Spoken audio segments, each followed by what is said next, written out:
Brutalism in architecture can be seen throughout different parts of the world.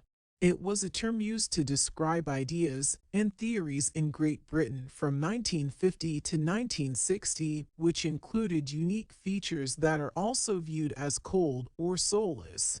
These include draw and expose materials as well as block forms that were also used in construction, and as a result showcased the design elements of rough surfaces, unusual shapes, and large forms.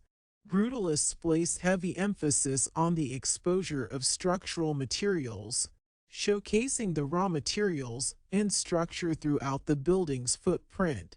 These buildings were designed to flow from the exterior into the interior, and was a favored style of public or institutional buildings such as government facilities, universities, museums, and social housing. As it emerged after the Second World War, Brutalism held functionalism and monumental simplicity that had contributed to defining architectural modernism, including the international style. Urban construction was an essential part of the post-war dynamic, which is why Brutalism adapted to such urgent conditions. Brutalism became the style of choice because of these reasons, predominantly in affordable residential architecture. Brutalism was considered a movement in modern architecture and was responsible for numerous unique building designs of the 20th century.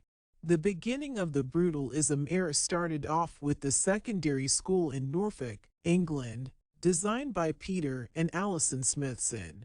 Shortly after this project, many architects in Britain then produced brutalist buildings in footsteps of the Smithsons to create their own works. Within the written essay by architectural critic Rayner Banham, he explains that brutalism is made up of a combination of three objectives. Memorability as an image, which is essentially what it looks like.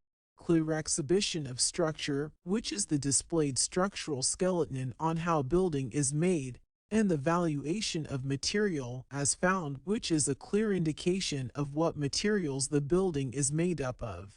World-known architect Le Corbusier designed the site radius in Marseille in the Brutalism era and mentioned that architecture is about establishing moving relationships with raw materials. In other words, Brutalism is made to make you feel something. He also preferred to work with coarse and exposed concrete, a form rough from the mold. He explained it as a face covered with wrinkles.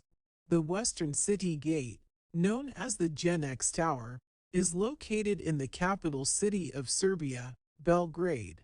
Built in 1979, the towers were built during the years of 1971 to 1979 and were completed with a height of 150 meters.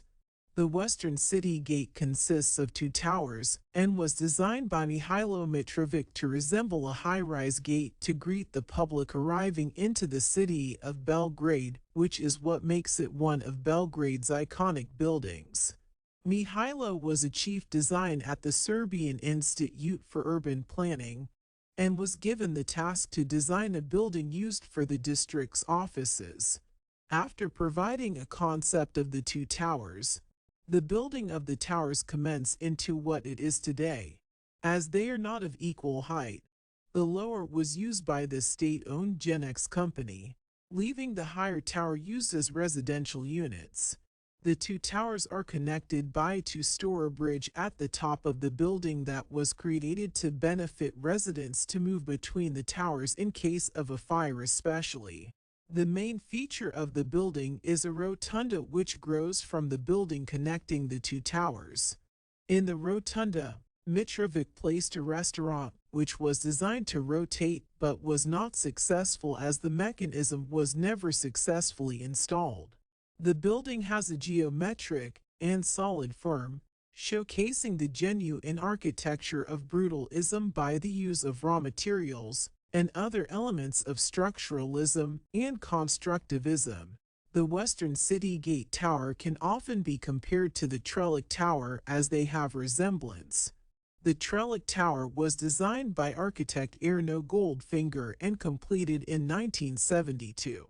Erno Goldfinger was an architect that practiced in London designing housing project buildings with brutalist features. The Brutalist Tower contains 31 stories of apartments holding 217 apartments and is situated in North Kensington, London with a height of 98 meters. Both towers have reinforced a concrete structure with supporting walls showcasing the geometric grid of vertical and horizontal lines, which are connected by the horizontal lines of sky bridges and service structure. The building represents brutalism with its exposed material and structure. This is in key part to brutalism features, as Alison Smithson argues with the quote, "It is our intention in this building to have the structure exposed entirely, without interior finishes wherever practicable." Originally, the building was owned by the Greater London Council with all apartments rents as council flats, and then transferred to the Royal Borough of Kensington and Chelsea Council to incorporate a mixture of social housing and privately owned flats. The Western City Gate and the Trellic Tower are iconic buildings in the world of brutalism.